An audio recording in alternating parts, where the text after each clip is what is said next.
Myself, Dr. Swati Sharma. I am Associate Professor in Botany in Government College, Jaipur. आज का हमारा topic है plasma membrane. Last class में हमने डिफरेंट मॉडल्स पढ़े थे प्लाज्मा मेम्ब्रेन के. आज हम पढ़ेंगे फंक्शंस ऑफ प्लाज्मा मेम्ब्रेन. पहला फंक्शन है इसका ट्रांसपोर्ट. ट्रांसपोर्ट जब इसमें सेल मेम्ब्रेन के थ्रू होता है तो ये कुछ मेम्ब्रेन्स हैं जो कि सॉल्वेंट को ही अलाउ करती हैं पास होने के लिए और सॉल्यूट को अलाउ नहीं करती हैं. ऐसी मेम्ब्रेन्स को कहते हैं सेमी परमिएबल मेम्ब्रेन. और ऐसी मेम्ब्रेन्स जो कि एक सब्सटेंस को तो अलाउ करें इजीली और दूसरे सब्सटेंस को नहीं करें उसको कहते हैं सेलेक्टिवली परमिएबल. मतलब वो कुछ मटेरियल्स को सेलेक्ट करती हैं और उन्हीं को ही अब वो पास करती है अलाउ करती है पास होने के लिए. जो प्लाज्मा मेम्ब्रेन है that is selectively permeable then semi permeable. वो ज्यादा सेलेक्टिवली परमिएबल है क्योंकि वो सॉल्वेंट और सॉल्यूट दोनों पार्टिकल्स को अलाउ करती है पास होने के लिए. ट्रांसपोर्ट जो भी मटेरियल्स का होता है वो दो प्रकार से होता है, passive transport and active transport. Passive transport है पहला, ये भी दो प्रकार का होता है, simple diffusion and facilitated diffusion. पहला है सिंपल डिफ्यूजन. इसमें मेटाबोलाइट्स मेम्ब्रेन्स के थ्रू कंसंट्रेशन ग्रेडियंट के अकॉर्डिंगली पास होती हैं और इसमें किसी भी प्रकार के कैरियर मॉलिक्यूल का इस्तेमाल नहीं होता है. इसमें हायर कंसंट्रेशन से लोअर कंसंट्रेशन की तरफ मॉलिक्यूल्स का मूवमेंट होता है और मूवमेंट के बाद में कंसंट्रेशन ग्रेडियंट जो है वो डिसअपियर हो जाता है जैसे ही डिफ्यूजन इसमें कंप्लीट होता है. तो this is simple diffusion. Next is facilitated diffusion. Facilitated diffusion भी सिंपल डिफ्यूजन के समान ही होता है. इसमें भी एनर्जी की आवश्यकता नहीं होती है और यह भी कंसंट्रेशन ग्रेडियंट के अकॉर्डिंगली ही होता है. लेकिन ये उससे अलग इस प्रकार से है कि इसमें कैरियर मॉलिक्यूल्स की जरूरत होती है. ट्रांसपोर्ट के लिए कैरियर्स होते हैं मेम्ब्रेन में. ये जो प्रोसेस है इसमें कुछ मॉलिक्यूल्स जो जिसमें कैरियर्स जो होंगे वो जिस मॉलिक्यूल को पास करेंगे वही मॉलिक्यूल इसमें अंदर की तरफ मूव करेगा. नेक्स्ट ट्रांसपोर्ट है एक्टिव ट्रांसपोर्ट. ये कंसंट्रेशन ग्रेडियंट के अपोजिट काम करता है, अगेंस्ट काम करता है. मतलब ये कम सांद्रता से अधिक सांद्रता की तरफ भी मॉलिक्यूल्स को ले जाता है and energy is required for this transport. इसमें एनर्जी की आवश्यकता होती है.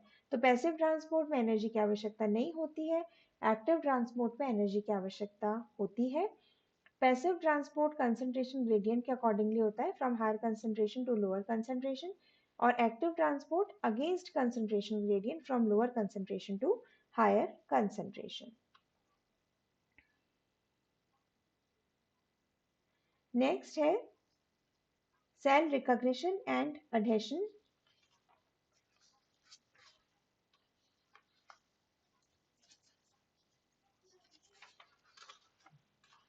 सेल्स जो है ये इन पर कुछ साइट्स प्रेजेंट होती हैं जो कि सेल रिकॉग्निशन का काम करती हैं सरफेस पर प्लाज्मा मेम्ब्रेन के, जो मॉलिक्यूल्स को रिकॉग्नाइज करती हैं. जैसे कि मैमेलियन ल्यूकोसाइट्स जो हैं वो फॉरेन सेल्स को रिकॉग्नाइज करती हैं जैसे कि बैक्टीरिया और उनको एंगल्फ कर जाती हैं. एंगल्फ करके फेगोसाइटोसिस के माध्यम से एंगल्फ कर जाती हैं और वो दूसरे ब्लड जो सेल ऑर्गेनल्स हैं या ब्लड में जो दूसरी सेल्स प्रेजेंट है उन्हें वो रिकॉग्नाइज नहीं करती, केवल फॉरेन पार्टिकल्स को ही रिकॉग्नाइज करके एंगल्फ कर जाती है, डिस्ट्रॉय कर देती हैं. अगला है एंटीजन स्पेसिफिसिटी. सेल मेम्ब्रेन पर ग्लाइकोप्रोटीन्स प्रेजेंट होते हैं जो कि एंटीजन को डिटरमाइन करते हैं. एबीओ ब्लड ग्रुप सिस्टम इसी रिलेशनशिप पर बेस्ड है.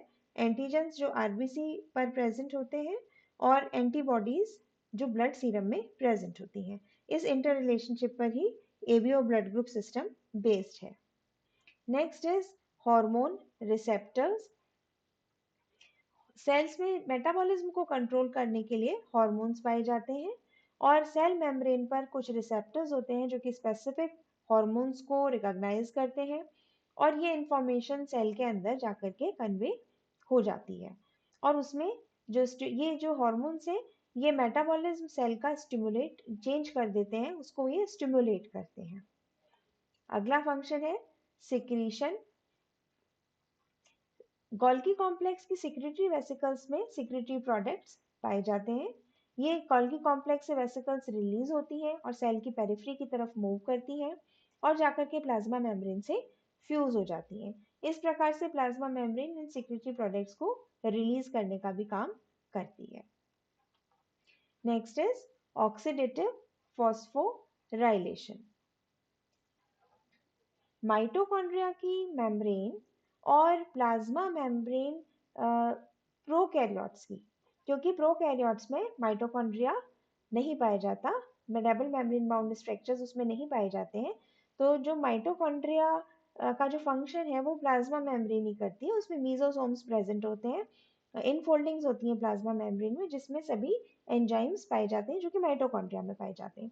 तो इस प्रकार से माइटोकॉन्ड्रिया की मेम्ब्रेन और बैक्टीरिया या प्रोकैरियोट्स की प्लाज्मा मेम्ब्रेन में इलेक्ट्रॉन ट्रांसपोर्ट चेन पाई जाती है।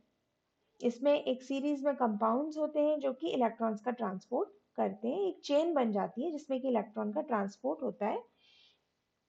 इलेक्ट्रॉन्स जो है वो सब्सटेंसेस के थ्रू पास डाउन होते हैं और उससे रिडक्शन और ऑक्सीडेशन कंपोनेंट का होता चला जाता है। इस प्रोसेस में एटीपी का सिंथेसिस होता है और इसको हम कहते हैं ऑक्सीडेटिव फॉस्फोराइलेशन। तो इसके लिए सारे एंजाइम्स प्लाज्मा मेम्ब्रेन, प्रोकैरियोट्स की प्लाज्मा मेम्ब्रेन और माइटोकॉन्ड्रिया की मेम्ब्रेन में पाए जाते हैं।